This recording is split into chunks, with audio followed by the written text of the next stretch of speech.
Absolutely, Like, absolutely. I don't know if it'll be answered in the throughout this.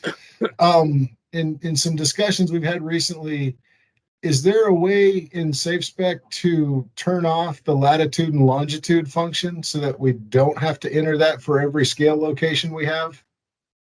No. For scale locations, especially, I think it would be desirable. Actually, set it as a default, so it just automatically goes there. Yeah. Well, the problem that we have is that our computer security folks, they've kind of shut that down where we can't just let Google identify where we're at. We've tried to come up with a workaround, but it seems to be a very complex process. We currently have 244 locations in Aspen. And so I was just wondering if there's a way to eliminate that so that we can plug in the sites that we know we're going to use for our folks. Don't you already have that set up? Your fixed location table? Well, there's you guys, I think, plugged in about 80 locations for us, but like I said, we've got 244. Okay. Well, if you do that there, then the Google, they select that location. It populates the GPS into the inspection report. But what I'm saying is we're trying to plug those in so that everybody has the location to select. Our computers, we're not allowed to be out there to pick up, to click a button and it instantly load the information where you're at. Right. But so our security is set up that way. Yeah, but for fixed locations, if you go ahead and define them, as fixed locations on your agency admin role, then when your staff goes out and works a fixed location, they only need to pick that location. Right. Yep. And I'm good with that. We're okay there. But like I said, whoever did it, and I don't know if it was you guys. I think it was you guys that did that. We sent you some stuff. Yeah. But like I said, we have 244 locations. Now, we probably don't need all 244, but I'm just wondering, is there a way to eliminate that so that we can, we have everything but that? Yeah, there's two fields that are required, and it's the latitude and longitude, and that's where we're having troubles. When you're in your office, can you look up those locations? We could. We're trying to avoid having to go through every location and see. A lot of them are going to be portable sites. They're going to be wide spots on a certain road.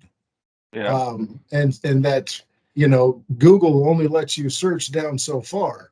So I can do it. I've done it for a couple of locations. I've figured out, okay, I can see our scale on the map. I can click on it. It gives me the lat and long there. So that's fine. But like I said, there's a lot of other locations that it's not going to be as easy. I think this is something, Jamie. Let's do our admin training, and then we can deep dive on this. I mean, listen, ultimately, it's your program, and you have the flexibility to put your preferences in. And so we'll work with you on that. I mean, that's a personal call. We literally have some states have hundreds of locations, some have fewer. So it what meets your needs. So let's kind of continue this discussion. If it is an issue for you, then we can look to, go from there. Okay. All right. Yeah, that's not Jess, that's not a showstopper is the bottom line is what I'm saying. So yeah, we can work with you. So let's dive into the admin side. So what we have on here is you all are the admins for Oregon, correct? Mm-hmm. All right. So Jamie, why don't you go ahead and do if you want to share screen, let's go ahead. I don't know if I'm going to make it the whole hour here, but go ahead and share with them the capabilities they have, how to make some changes, how they're constructed now to make sure that it's right, et cetera, et cetera. Okay.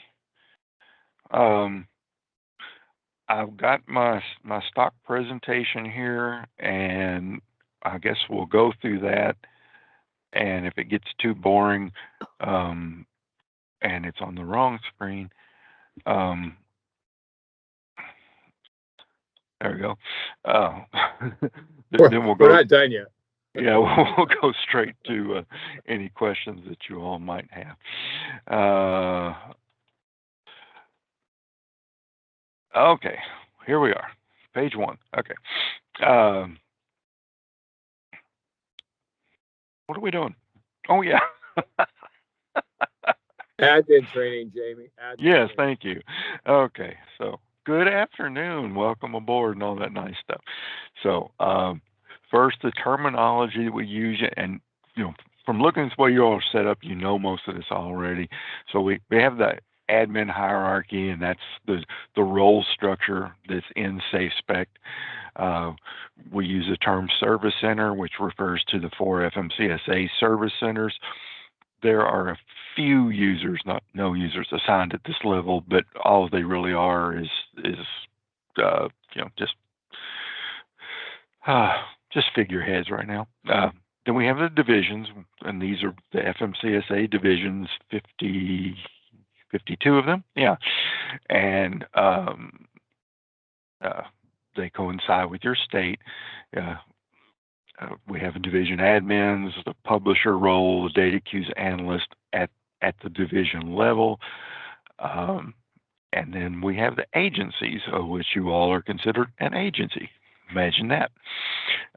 So it's usually the lead mix-app agency in each state. There might be some cases where we have 2, but I don't think that affects you all.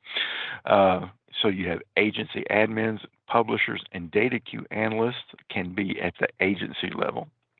Then you have groups. And a group is an object under the division or agency, which contains the most users, inspectors. And that's the only place you can assign an inspector is at a group level. And I think you all are aware of that. So, and then the user, that's anybody, humans or wannabe humans that actually use SafeSpect. So it's, all the roles. And then the roles are the designation of the actions a user can make. I'll go ahead and state it here in case it doesn't come up later. There are some roles right now that have functions that should be on some other roles but aren't yet, and we're working on that. So this hierarchy, this is what it looks like if you're a picture person. The system admin, that's someone at headquarters, FMCSA headquarters, and then we have the 4 service centers, and then we have the division offices. The divisions will also have a group for their inspectors. And then you all are the state mix-app agency underneath the division, and you have 1 to many groups underneath you. Okay, and there's a close-up of that. So you've got your mix-app agency, and you have a group here, and a group here, and a group here, or I think maybe you all just have 2 groups set up right now, a real one and a test one. So anyway, you can have as many as you need, however you want to split them up.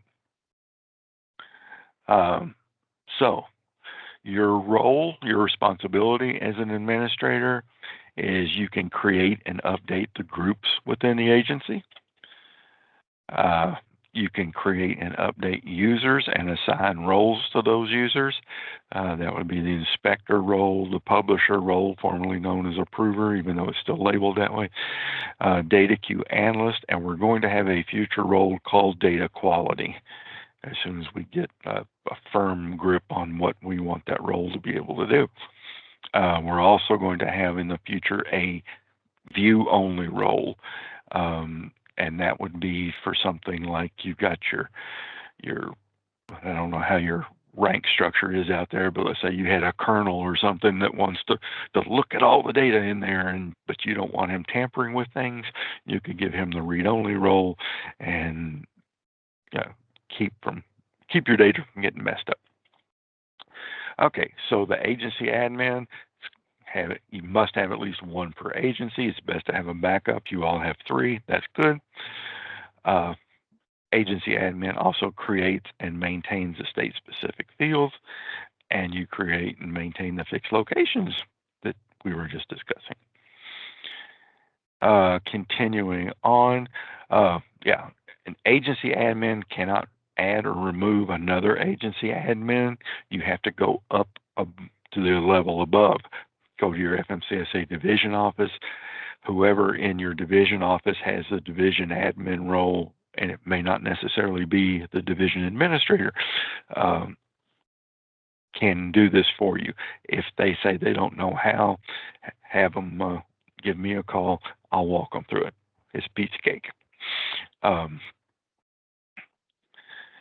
Let's see. Oh yeah, and for what it's worth, a division admin cannot add or remove another division admin either. So yeah, it's fair. It's fair.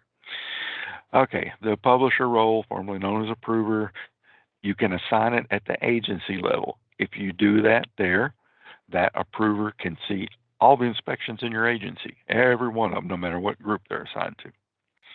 Or you can drill down and assign the approver at the group level. That way they only see the inspections in that group and can work on those. Of course, they can be assigned to multiple groups. Let's say you had 10 groups set up and you've got 5 approvers. You could assign each one of them 2 different groups to oversee.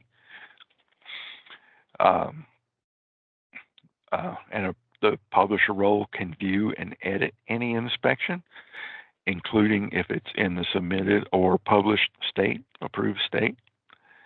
And they can add notes to any inspection. And of course, they can reject the inspection back to the inspector to have it corrected. And I think you know this, we never had an approver inspection before. You did, somebody in the office did it, they did it in safety net. The idea was to spread it out. We won't go through that again. Okay, the data queue analyst role, again, it's like the approver role. You can assign it at the agency level.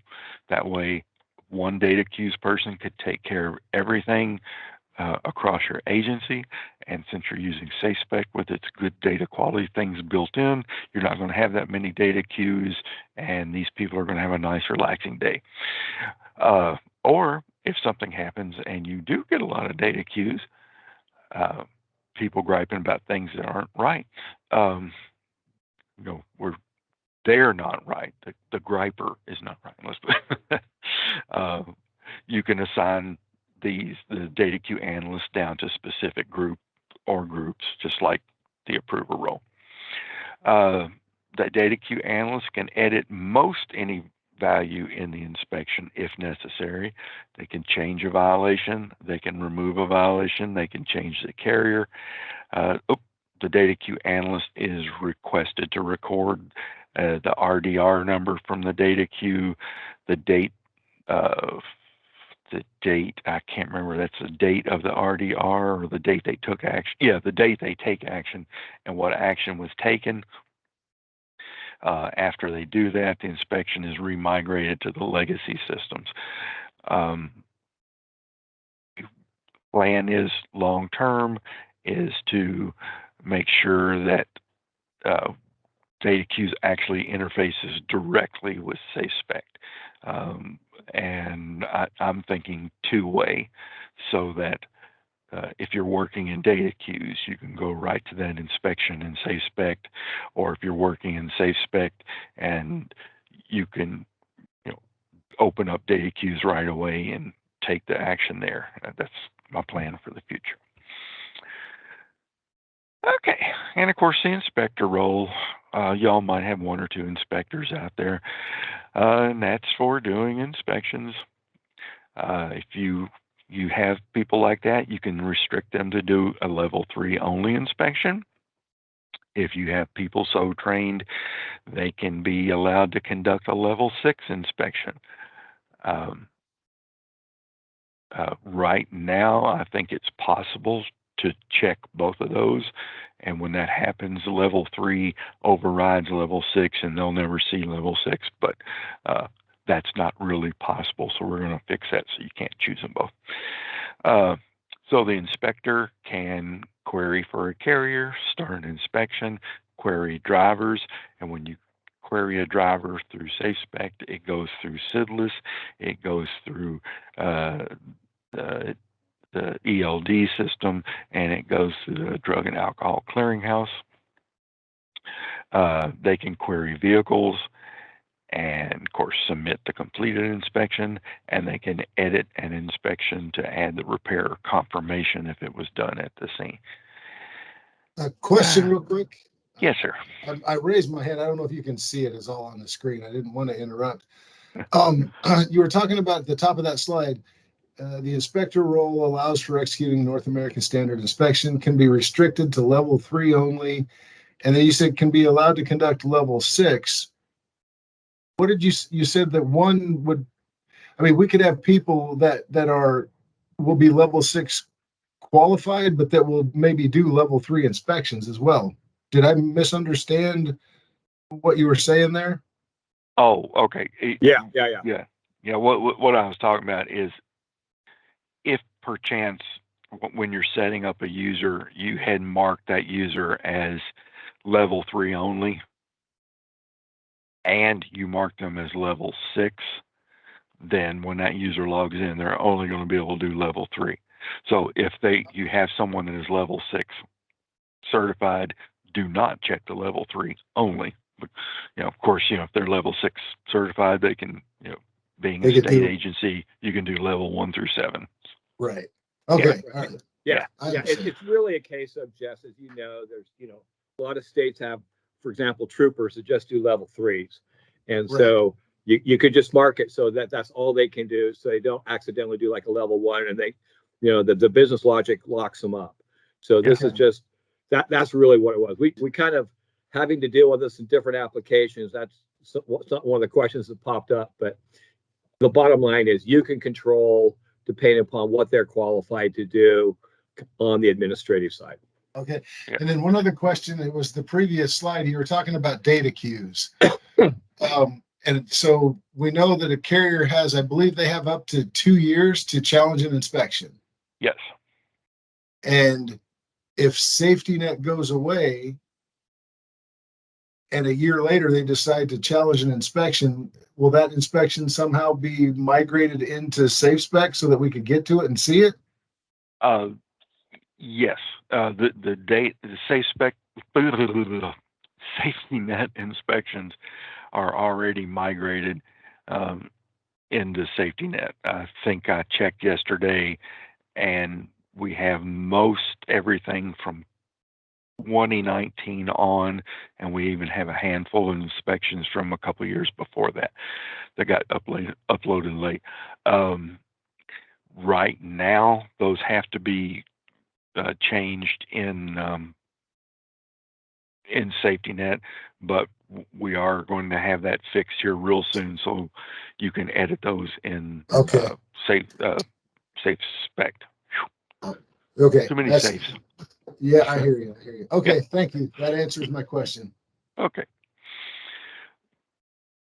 So talk about inspector role. So we set up your agency for you, and if you need to go in there and edit anything, you are more than welcome to. This slide more or less discusses it.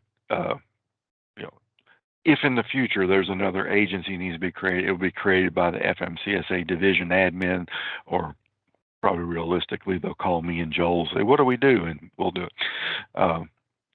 So that person that's doing it needs preparation, make sure there's a proper agency name, the email or website and all that stuff. And then, that's the minimum information they would need to fill out. And then once it's created and they assign a state admin, then the state admin can fill in all the optional information. So that is done, and they click save. And you see the form here. You've probably already seen it. You put your proper agency name up there, email or website, where a motor carrier can find out information or get into contact with you, however you want to refer to it. We did remove the requirement for a fax number. You can put a fax number on there. A lot of states have moved into the 21st century and they quit using faxes. So we took that requirement out. Allow the adjusting the beginning and the end time, and could set the limits there, up to 20 minutes before you ask. That was a policy decision, and it's still in flux about how much it can be. Right now we're stuck at 20 minutes. We are going to, though, make a change so that it's a level 7 inspection or a level 5 inspection.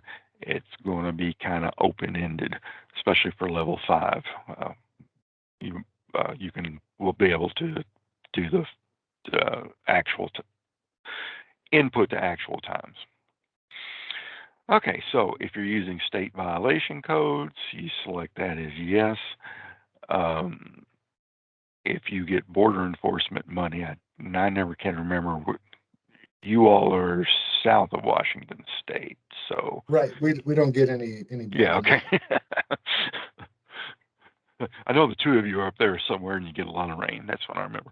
Okay, so if you were to get some border enforcement money, to keep people from Washington State or California from crossing your borders, and you can, mark that. If you collect size and weight information, you would check that. Right now, that's all it is a checkbox that you are collecting size and weight information.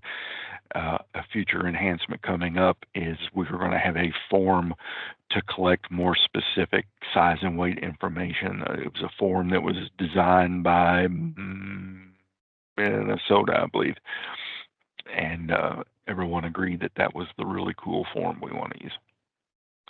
Then if you want to allow attachments on the inspection, you select yes, and the source office ID, we've populated that.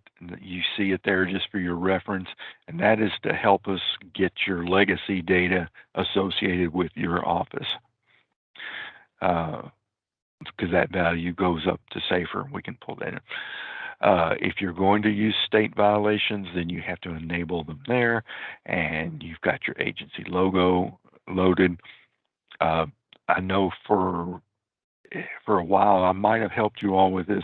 It was only accepting the logo in that one format. Can't remember right now, but we've either made the change. JPEG. Yeah. So we've corrected that issue where it was only taking that one format, and now it should accept most any standard format there. And then after you make your changes, you click save. So, Can I ask some questions on this one? Sure. Okay. Enable state violations. We're still working on our state violations. So Okay. does that, when it's on yes, what will it change? Okay. Those violations will show, they will be available for you when the inspector, like if you have a state violation that the inspector knows is code 100, he can go to the violation page and type in 100 for the violation code, and it will drill down to that violation and select it with your custom description, and then the background, it matches it to the federal violation code. So it's actually pretty slick. I mean, Jamie, if we get done, yeah, we can show them how it looks. We've got, I think, 11 states, something like that, that's using them, and it's been really cool. Yeah. You know what? Since we updated the data in staging yesterday, I bet none of those are in staging right now. So okay. I'll have to get them to run that again. Whew. Yeah. Okay. Okay. Hey, I'm gonna jump off, guys. But so if you have any questions, just holler out, because this is an intimate group and we're here to try to help you out. But I really appreciate you taking the time, and if we probably in a couple days, I will send this out as a YouTube to you, so you'll be able to keep that. But if you have any additional questions, just reach out to Jamie or I would be happy to work with you on it. That's right. Thank you. Take care, All Joel. right. Yep. Yeah, I'm gonna go get some rest. Okay. All right.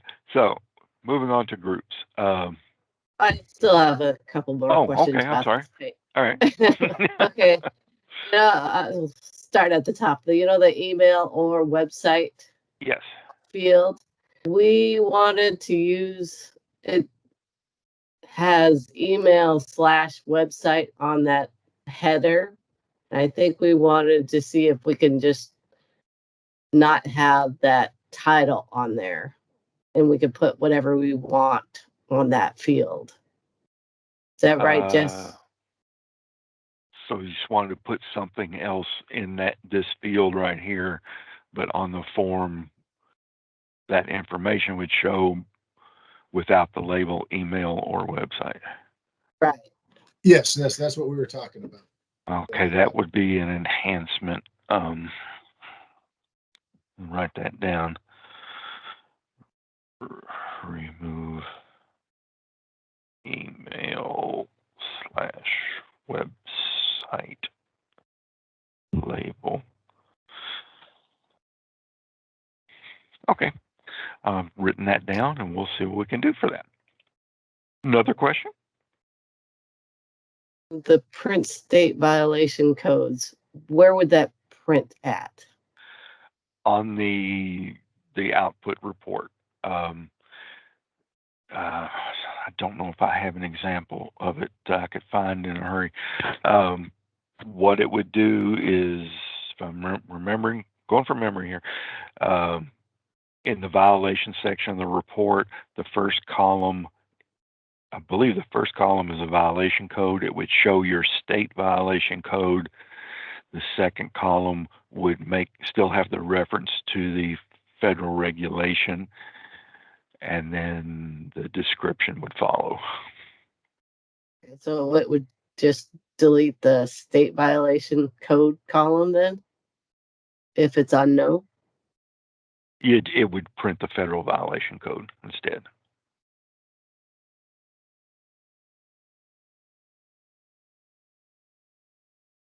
That's all I have for this one. Okay. And whoa, what happened? I'm too fast. Okay, so groups. I think I saw that you all had 2 groups. So why do we have groups? So inspectors are assigned to a group. Each group can have specific settings. So if you have local agencies in your state that do inspections, either as a sub-grantee or just because they're nice guys and they want to help you all out, you can put specific settings on there for them. The group's address and phone number will appear on the printed report unless you check to have the agency's address and phone number print on the report. And then going back to the approver thing, that spreads the publisher's workload out by having different groups. So the group screen looks like this. If you want to view a group, you click the eyeball over here, and that lists the users that are within that group. With the exception if someone is just an agency admin, they only appear on that other screen. Let me see if I'm still logged in here. I'm not.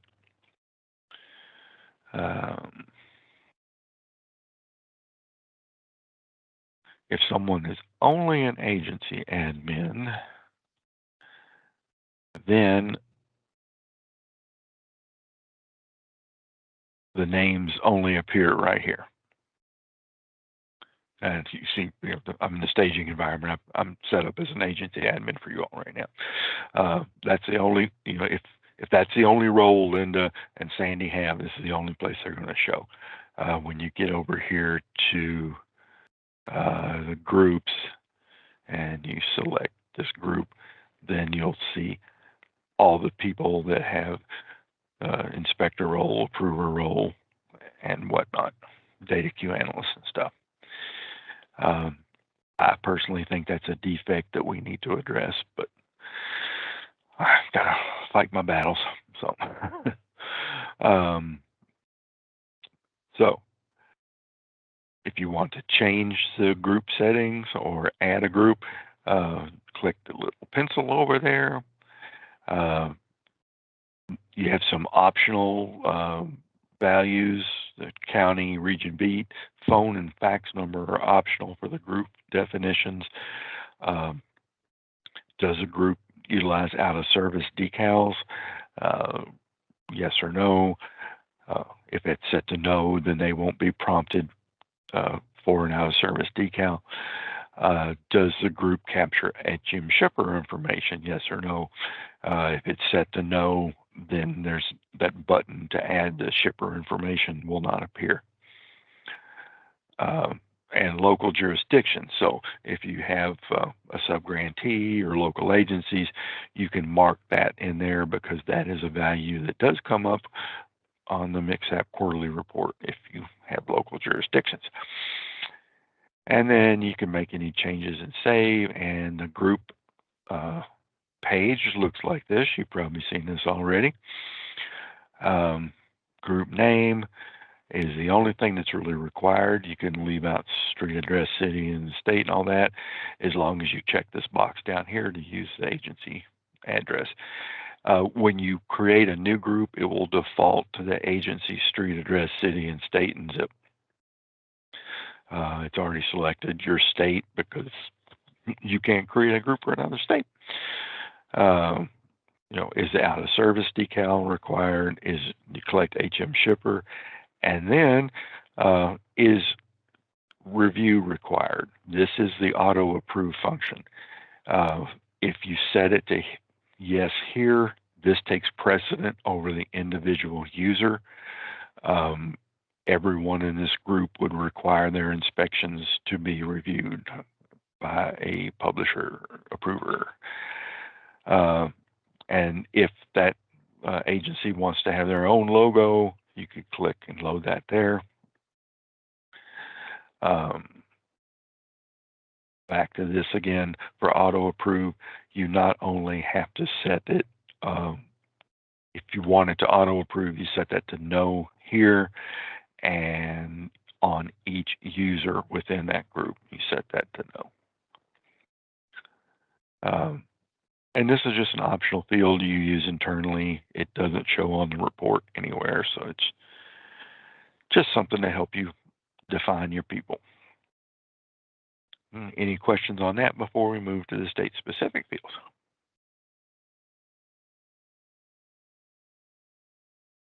Okay. So on the state-specific fields, I noticed you all had already done some. So this replicates the state-defined fields, as they were called in SafetyNet. We tried to use the same terminology, thinking that you would be familiar with that. The big difference is rather than pages, you have categories. The categories will appear 2 across on the page. Values can be defined as character, date, float, integer, logical.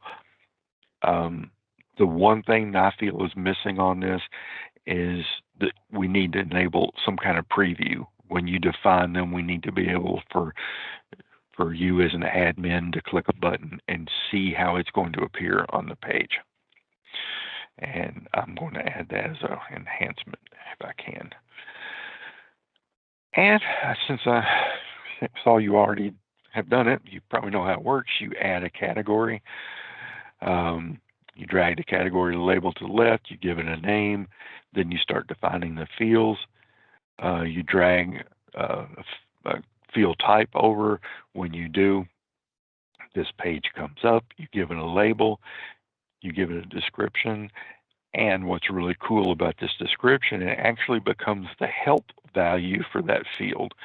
The inspector will see it. There'll be a question mark over the field, and the inspector hovers over that question mark. It will give whatever text you have put in this field. If you chose the wrong field type when you drug it over, it's okay. You can change it here. If it is a, depending on what type of field it is, the other fields below will change.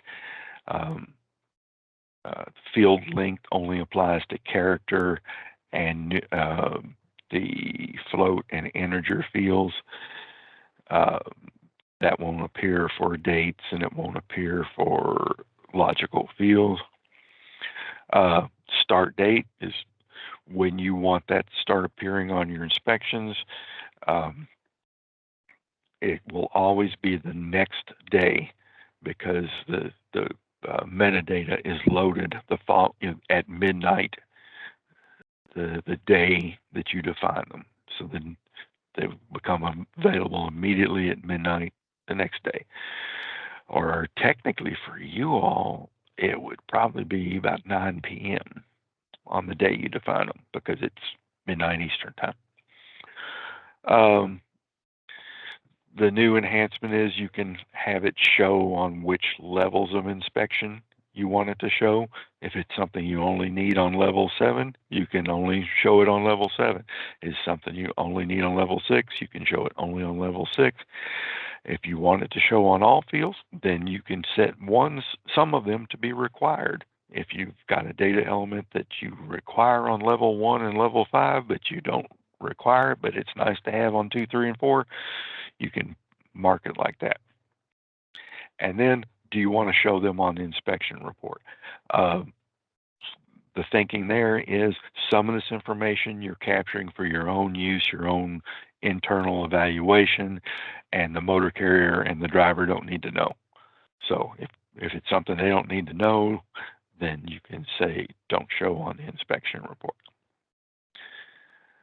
So that leaves us to users. Any questions on this before we go on?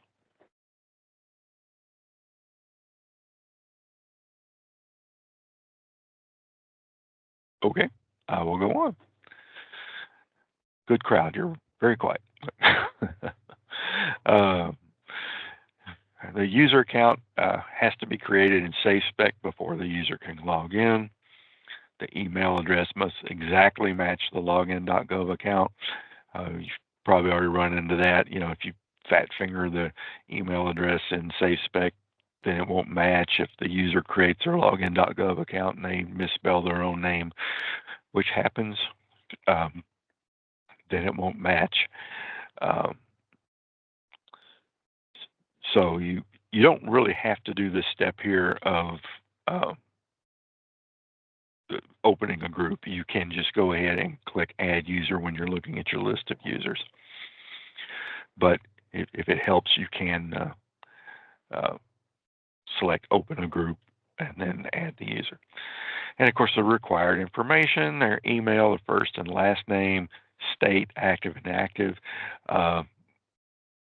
When you're creating a new user, you can go ahead and create them and leave them inactive. For instance, you've got somebody in the academy and you're not sure if they're going to graduate or not. You can leave that inactive until they do, then change them to active. The inspector code, you can use up to 6 characters. Don't include your state abbreviation. We put that in front, so it's actually the first 8 characters identify the unique SafeSpect user. Last used report number, if you want their inspections to start with number 1, make sure you set this to 0. And be careful if you set it to 0 and you save it and you go back in there to edit it, sometimes this resets to 1 again. Another thing I want to get changed. And then first state users, don't check federal user. Let's see, the optional data, the rank, and these are just some suggested titles.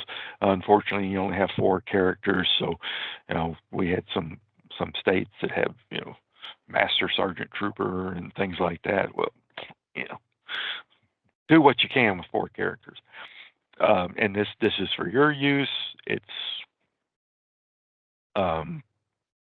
whatever you normally use in your state for those titles or ranks, and you don't have to use it at all.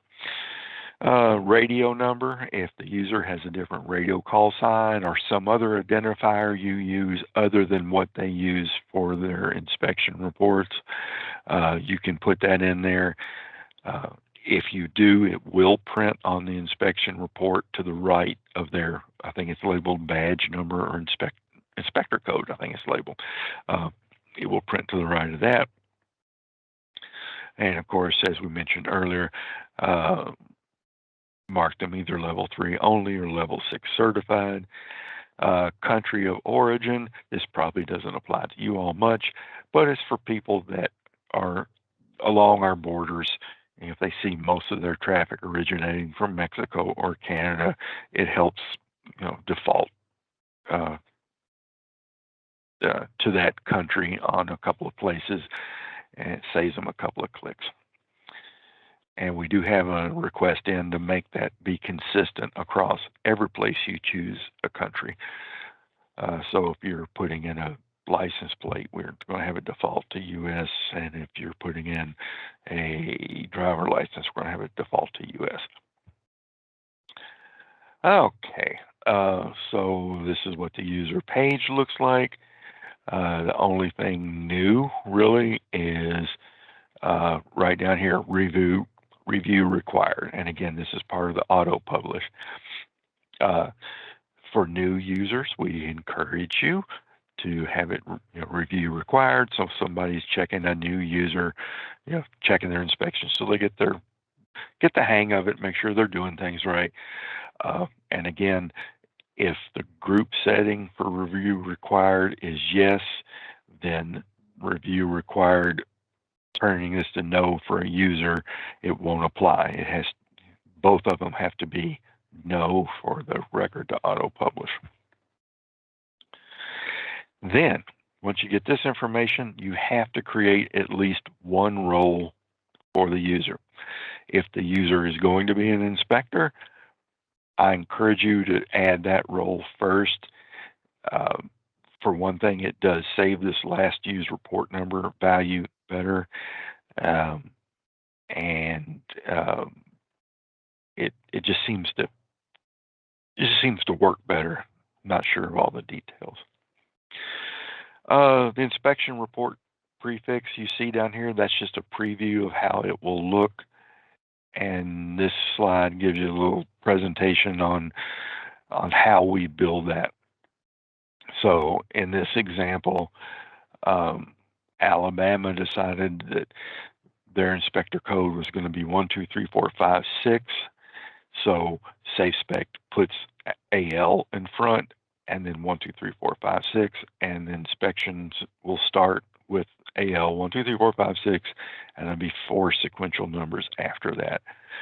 Wyoming, however, decided that they're going to use 4 digits for their inspector codes, and they're going to use 0430 for this guy, and the inspection prefix would look like WY0430, and then they would have the sequential number running after that. So assigning roles, like I said, you have to assign at least one role. These are all the choices I have available. So you have the choice of the data queue analyst, the approver, inspector, and if you've already been designated as an agency admin, there's that. Okay, so a user can have all these roles, but please only assign the minimum roles necessary. And this is a security policy that we have to adhere to. It's a policy of least privilege, it's called. If someone does not need to have the data queue analyst role, don't give it to them. If somebody does not need to have the approver role, don't give it to them. Okay, and there again, there's that tip. If you're going to assign an inspector role, assign it first. And again, only assign the minimum roles necessary. And you click Save after each one.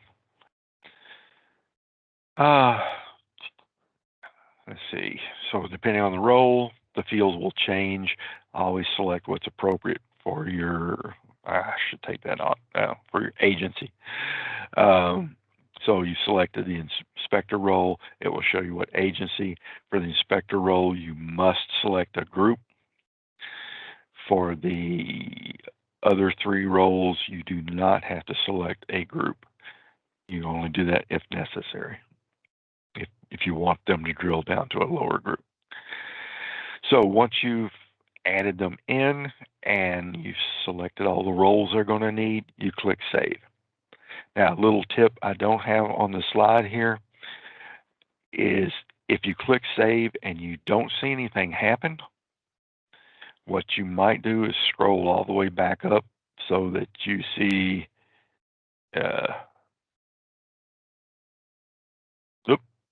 this page again. And what happens sometimes is that user's already been created. That email's already been used, and the only indication you get is it's red right there. I've had that happen a couple of times. Please add this user. Okay, do all that. Sure enough, it's already been done. So that's a little tip from your Uncle Jamie. Okay, let's see, saving. Okay, any questions on users before we go on? Actually, could I ask a question about the state fields? If you go back, Okay.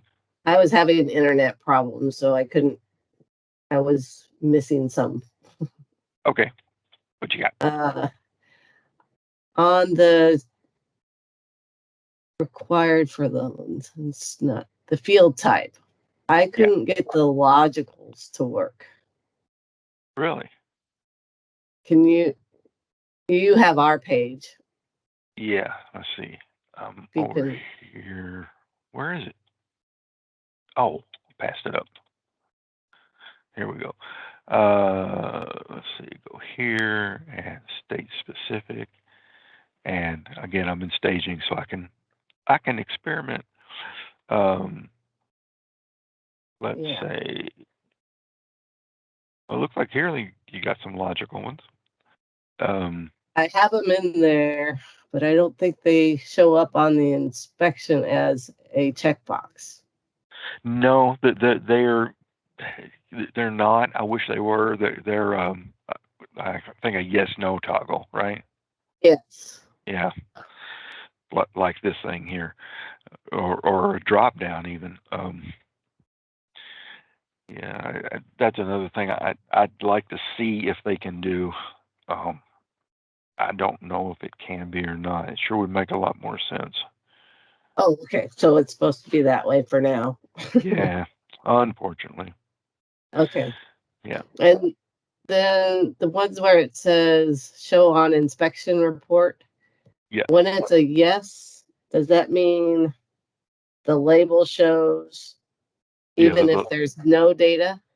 Yes. Yes. So you want it no if there is no data showing. I mean, you don't want it to show if.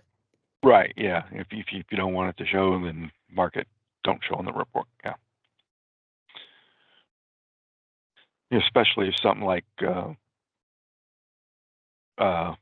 these fields here. I mean, this looks like something that's for your own internal accounting. I don't think the motor carrier needs to see that. So, have that marked as off. And,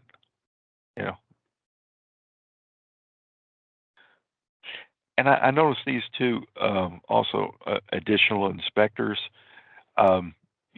We do have a co-inspector within SafeSpect now. Did you want me to show you where that comes into play? Oh, that would be a Jesse question whether or not we want to take this off. Okay. Well, we had put it there just for training purposes. Sometimes we'll have folks that are working on hazmat inspections, and there'll be 2 of them. We don't typically do 2-person inspections, but we just add it there. And then just for training purposes, like level 1 inspection certification, we put it there. I mean, is this, as you're talking about in the actual inspection, there's what did you call it? A co-inspector?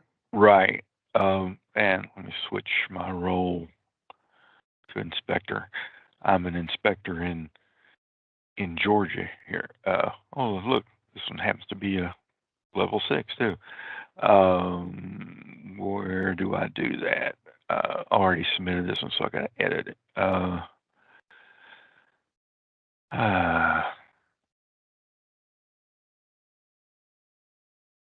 Let's see. This button over here. And this can be done anywhere throughout the inspection. Add a co-inspector.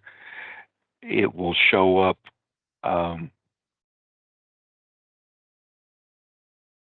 all the inspectors. Well, how about that? My test agency doesn't have any other inspectors in it right now. It will list all the inspectors in that agency, and you can search for one. Let me just see if Mr. Smoot is in here anyway. Yeah, there he is. Okay. I could put that there and add him as a co-inspector. And then I don't see, does it print on the report right now? I'm not sure.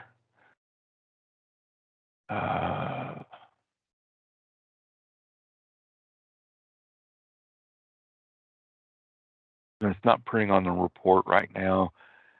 And we do have a report in the works that would show co-inspectors. I need to add that in there. But that was the idea. That's been a long-standing request to add co-inspectors. So that's available, but again, it's up to you all. If you want to keep them on your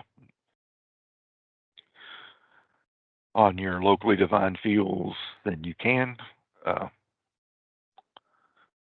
Well, we'll talk about that. Yeah.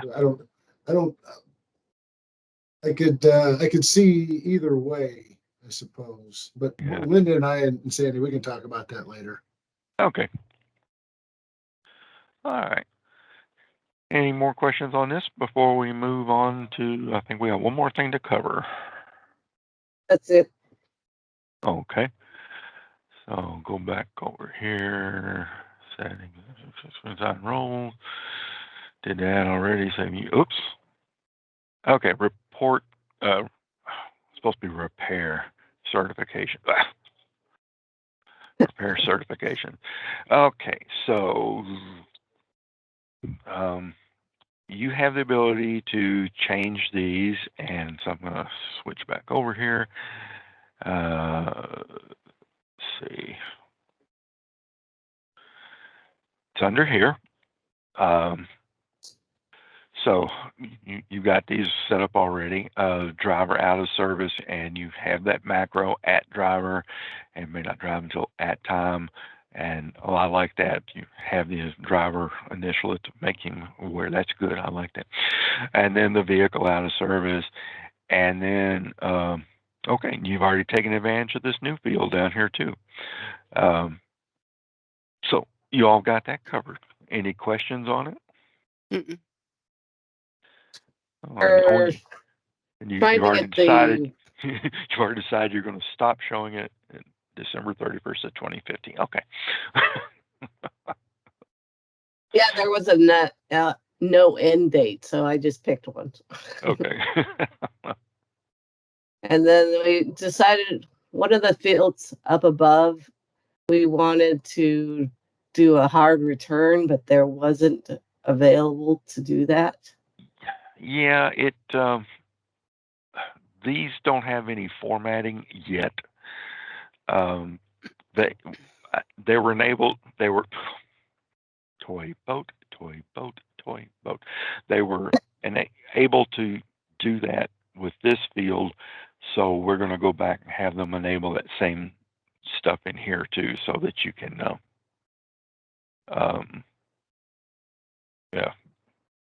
actually format it the way you want it to appear. Okay, so the only other things is help links if you want to take advantage of them. Oh, look, you've already got some. Okay. And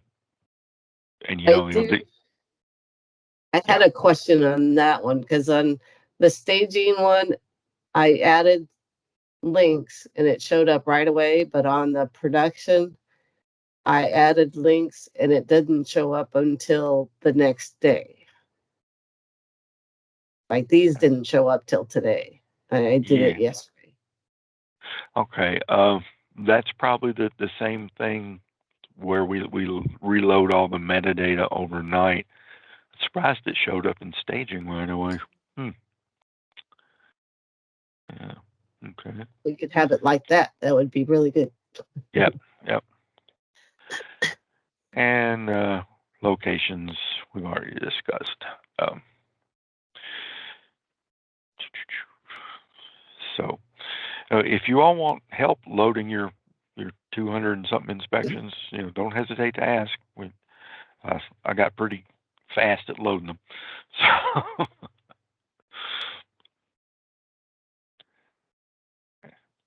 and the way I was doing them is, let's see, I would bring up Google Maps and okay, this is downtown Washington right here. I just happen to know that there is a way station down Interstate 95 at Dumfries.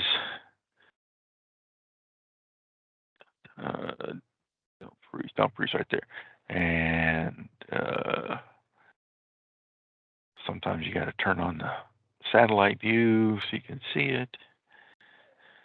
And where is it? There we go, right here. I would just drill down into it here and got that button already set there. I just right click on that and there's my lat long right there. See, Control C to copy it, and then I usually pasted it into. Okay, that didn't work. Okay, I think you just click on it. Yeah, there you go. And because we only need 6 characters, I just go ahead and trim those off. I got 6, and then copy and paste those into the thing. So I got pretty good at that. And make sure when you do these that you do put the minus in there. I stumbled across an inspection this morning that apparently was done in China because somebody forgot the minus. So, okay. Any other questions about being an admin in SafeSpect? Nope. Okay. Nothing from me. All right. Well, if you have questions, you know how to reach us, and we're always here unless we're somewhere else. And then Joel's and Jess, you sent an email last night with a question, and I glanced at it, and to be honest, I don't remember what your question was. I think it was about the locations. Oh, yes, it was. Okay. So we'll, yeah. I mean, is it possible to take off the asterisk to make it non-required fields if we don't have if we can't find the latitude and longitudes? Let's see. Talk about when you're like actually doing an inspection and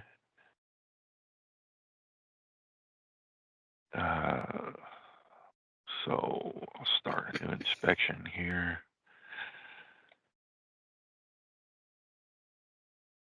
And do that, and it's going from Alabama to Alabama, and carrying alcoholic beverages, yoo-hoo!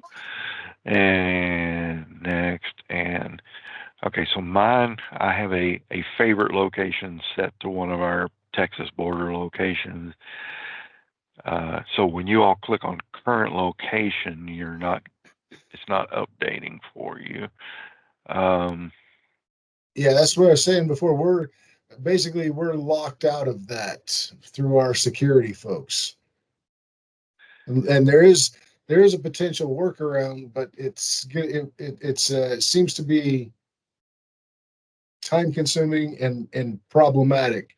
So our hope was that we could simply utilize the same data that he used in Aspen forever, because we have all of that data. The Latin long is just the stuff that we don't have. We could probably try and find it for certain locations, but again, a lot of these are going to be they're portable sites, different things like that, to where it would be nice just to have them in there so the inspector could pick the location and click on it and go to town. It's not even allowing me to select current location right now. What's going on? And you go over here and lat long are they required? Well, yours doesn't have an asterisk by them, but ours does. Huh. Okay. Let me Yeah. look into that some more. I'll get back to you all on that. Yeah, ours 'cause won't let it save it unless we have those asterisk fields, of course, filled out, and ours definitely Yeah. has an asterisk on them. Okay. That's what I was All thinking. right. If you just remove that, and Yeah. it would let us save each location, as we go along and add them. But right now we can't add them and save them if we don't have the Latin long. I don't even see yeah. You can go back to ours. Yeah. Favorite locations. Oh, I bet it's here. You add a favorite, add a roadside. Yeah, here it's required, but it's not. Mm-hmm. Okay, I see. Mm-hmm. And it's on our edit fixed. Yeah, okay. All right. That needs to be addressed. Yeah, because we just go to town adding all those 244, Yeah. however many it is, but it's required to put in a Latin long each time. Yeah. And this here, I want to change this too. When a user is adding a favorite location, we shouldn't leave it up to the user to designate a location code. We should generate one in the background.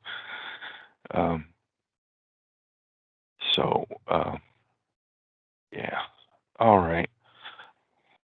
Okay, I understand now. Mm-hmm. So Okay. we will look at that. Okay, thank you. Okay. And then Joel's going to send out a copy of this thing eventually. Yes, he will. Okay, cool. Yeah, YouTube link. Okay. Mm-hmm. Can the user do a favorite location? Yeah. I just closed it. Yeah. Let's see. Let me share my screen again. Where are we? Here we are. Okay. Too many windows open. Share the screen. So I'm in here as an inspector right now, and under settings, I say it's got my favorite locations and my default location, Mm-hmm. and I can add a favorite. And right now I'm having to put in a code. I think it's only 6 characters. Oh, is there a way they could favorite a location that we already put in? Yes, in fact, select favorite from fixed locations. So Okay, perfect. Click. Yep. Like if you got somebody that only works at of course this is in Georgia, Catoosa County Interstate. Oh, inspection station. Okay, that's what that is. It's northbound. It's funny how there's 50 states and 4 or 5 territories, they all call them something different. And FMCSA calls theirs something different too. Okay. So while they're doing an inspection, can they select a favorite from the fixed location at that point? Yes. So I'm over here and I started this inspection here, and I get to where's location? Go location here, and I say click on favorites, Mhm. and here's the one I just selected, and I selected it, and the information's filled in. I click next, and I'm on my way. Hmm. Pretty cool, huh? Mhm. All right. Okay. Okay, folks, you'll be hearing from us again soon. All right. Thank you very much. Thank you very much. Have a good day. Bye. You You too. too. Bye. Bye. Right.